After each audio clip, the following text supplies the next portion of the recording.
በነብይ ስም ራስ ጠንቁል መትት መተቱን ስለ ሰላሌ ሀገር ያውቀዋል ጀግኖች ማፍራቱን። ሰላሌ አትሌት አበበ ቢቂላን ስለሰጠች ወይስ ደግሞ አንጋፋ አርቲስቶችን ለኢትዮጵያ ስላበረከተች ታደሰ ብሩን የመሳሰሉ ጀግኖችን ስላፈራች ወይስ ምንድነው የሰላሌ በደል? በትናንትናው ዕለት ማህበራዊ ሚዲያውን ተቆጣጥሮት የነበረው ጉዳይ የጂፒኤስ ቤተክርስቲያን መስራች የሆነው አገልጋይ ሄኖክ ግርማ ሰላሌ ሀገርን በተመለከተ የተናገረውን ንግግር ተከትሎ አገልጋይ ሄኖክ መንግስቱ ወይንም ደግሞ በቅጽል ስሙ ሄኖክ ሲንገሌ በጉዳዩ ላይ ዝምታውን በመስበር አንድ መልእክትን በጽሁፍ በራሱ ፌስቡክ ማህበራዊ ድረገጽ ላይ አጋርቷል። ታዲያ ይህንን ጽሁፍ በጣም በፍጥነት በርካታ ሰዎች እየተቀባበሉትና ማህበራዊ ሚዲያ ላይ እያሰራጩ ሲገኙ እኛም ጽሁፉን ይዘንላችኋል፣ ትከታተሉታላችሁ። ጽሁፉም እንደዚህ ይላል። ይቅርታ ለሰላሌ ክቡር ነው። ይቅርታ ለሰላሌ ትልቅ ቦታ አለው። ሰላሌ ሰው የተገደለበት እንኳን ይቅርታ ከጠየቀና ጉማ ካወጣ ጠላቱን ይቅር ብሎ አቅፎ የሚኖር ህዝብ ነው።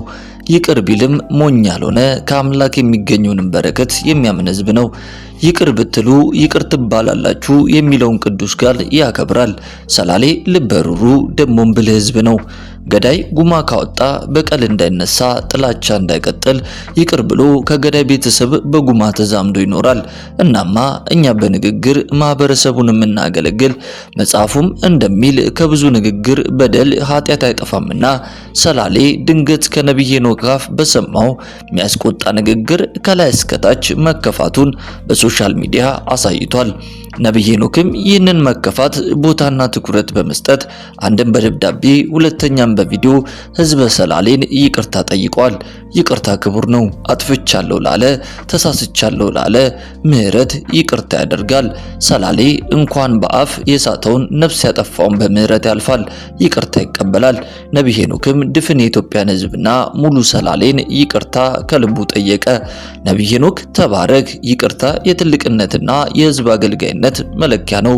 ህዝቡን ስላከበርክ ከቻልከው ሰዓትና ጊዜ ግልጽ ይቅርታን ላዘነው ማህበረሰብ አስተላልፋ ሰላሌም ይቅርታን ይቀበላል አምናለሁ። እኔም ቀረብ ብዬ ስለማቅ የተለየ ጥላቻ ከብሔር አንጻር ያለ ንቀት ዘረኝነትን በአንተ ህይወታቼ ስለማላቅ የንግግር ግድፈት እንጂ ክፍት እንዳልሆነ ተረድቻለሁ። በቅርብም የሚያውቁ ከዚህ ነገር የጸዳ እንደሆንክም ይመሰክራሉ።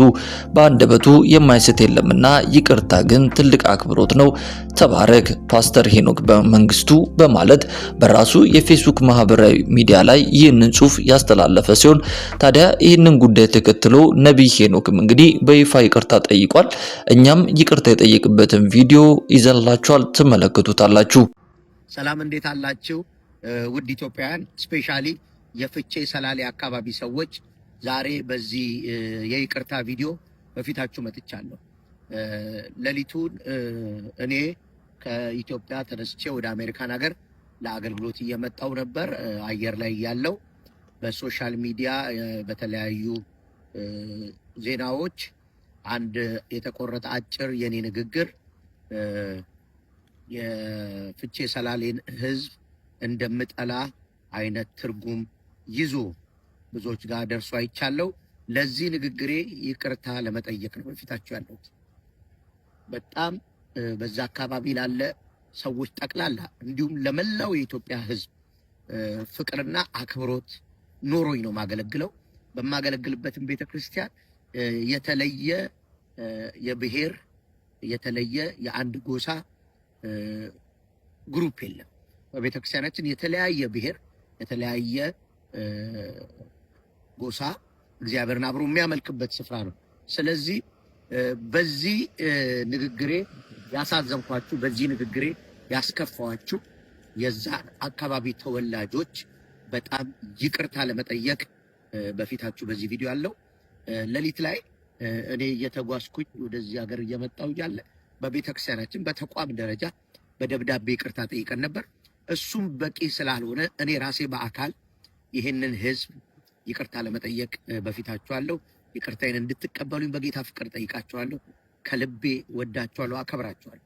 የዛን አካባቢ አመራሮች፣ በዛ አካባቢ ላይ በተለያየ የመንግስት ቢሮዎች በአመራር የተቀመጣችሁ ይቅርታዬን እንድትቀበሉ ደግሞም በዛ ከተማ መጥቼ በአካል ይቅርታዬን የምጠይቅበት ህዝቡንም የማገለግልበትን እድል እግዚአብሔር በቅርብ ያመቻችልኛል። በአጭር ቀን ውስጥ ወደ ኢትዮጵያ መለሳለሁ። እግዚአብሔር ይህን እድል ይሰጠኛል። ወዳቸዋለሁ። ተባረኩ። ውድ የክርስቲያን አዲስ የዩቲዩብ ቻናል ቤተሰቦቻችን በቪዲዮ ላይ እንደተመለከታችሁት እንግዲህ በትናንትናው ዕለት ማህበራዊ ሚዲያው ላይ መነጋገሪያ ሆኖ የቆየ ጉዳይ ወንድማችን አገልጋይ ሄኖክ ግርማ እንግዲህ የሰላሌ ሀገርና ህብረተሰብን በተመለከተ አንድ የማይገባ ንግግር መናገሩን ተከትሎ በጣም በርካታ ሰዎች በተለይ ደግሞ በማህበራዊ ሚዲያ ላይ በመምጣት ንግግሩ ትክክል እንዳልሆነና ለዚህም በህግ መጠየቅ እንዳለበት ከተናገሩ በኋላ ሄኖክ ግርማም እንግዲህ በጣም በአስደናቂ ሁኔታ በፍጥነት በጊዜው እንግዲህ ይቅርታን በጽሁፍ የጠየቀ ሲሆን አሁን ላይ ደግሞ በትናንትናው ዕለት አመሻሹን በቪዲዮ ጭምር በመምጣት የሰላሌን ህዝብ ይቅርታ ጠይቋል ማለት ነው። ይህም ምን ያህል እንግዲህ መልካም ነገርን እንዳሳየ የሚያሳይ ሲሆን ከዚህ ጋርም ተያይዞ ደግሞ የአርሞኒየም ቤተክርስቲያን ዋና ፓስተር የሆነው ሲንገሌ እንግዲህ ይህንን ይቅርታ በተመለከተ የሰላሌ ህዝብ ምን አይነት የይቅርታ ልብ ያለው ህዝብ እንደሆነና መልካምነታቸውን በመግለጽ እንግዲህ የሄኖክ ግርማንም ይቅርታ እንደሚቀበሉ በይፋ በጽሁፍ በራሱ የፌስቡክ ማህበረ ድረገጽ ላይ አጋርቷል። እኛም ደግሞ ይህንን ጉዳይ ነው እንግዲህ ለእናንተ ያጋራ ነው ማለት ነው። ውድ ቤተሰቦቻችን በዛሬው ፕሮግራማችን እንግዲህ የአርሞኒየም ቤተክርስቲያን ዋና ፓስተር የሆነው ሄኖክ በትናንትናው ዕለት የጂፒኤስ ቤተክርስቲያን ዋና ፓስተር የሆነው ሄኖክ ግርማ የተናገረው ንግግር ተከትሎ የሰላሌ ህዝብ ምን አይነት የይቅርታ ልብ እንዳለው ነውና ይህንንም ፓስተር ደግሞ ይቅርታ እንደሚለው ተስፋ በማድረግ በራሱ የፌስቡክ ማህበራዊ ሚዲያ ላይ ያጋራውን ጽሁፍ ነበረ ለእናንተ ያጋራ ነው። ውድ የክርስቲያን አዲስ የዩቲዩብ ቻናል ቤተሰቦቻችን የእናንተው መንፈሳዊ ሚዲያ እንግዲህ በመንፈሳዊ ጉዳዮች ላይ እናንተን ይጠቅማሉ፣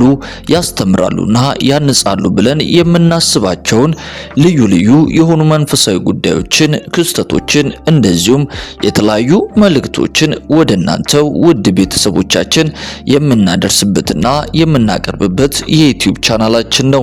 እናንተም ደግሞ ወዳችሁና ፈቅዳችሁ የዩቲዩብ ቻናላችን ከ9000 በላይ ሰብስክራይብ እንድናገኝ ከጎናችን በመሆን እያገዛችሁንና ወንጌልን አብረን በብዙ እየሰራን ስለሆነ ምስጋናችንን ከልብ እያቀረብን ውድ የክርስቲያን አዲስ የዩቲዩብ ቻናል ቤተሰቦቻችን ዛሬ ወደ እናንተ ይዘን የመጣነው ፕሮግራም ይህንን ይመስል ነበረ። በቀጣይ ፕሮግራሞቻችን ደግሞ እናንተን ይጠቅማሉ፣ ያስተምራሉና ያንጻሉ ብለን በምናስባቸው ሌሎች ልዩ ልዩ አስተማሪ የሆኑ መንፈሳዊ ፕሮግራሞች ዳግመኛ ወደ እናንተ እንደምንመለስ ቃል እየገባን የዛሬው ፕሮግራማችንን እዚህ ላይ እንፈጽም። ሰላም፣ ጤና፣ ፍቅር በያላችሁበት ስፍራ ሁሉ እየተመኘንላችሁ ጌታ ኢየሱስ ክርስቶስ ዘመናችሁና ሕይወታችሁን ይባርክ እንላለን። ቸር ሰንብቱ።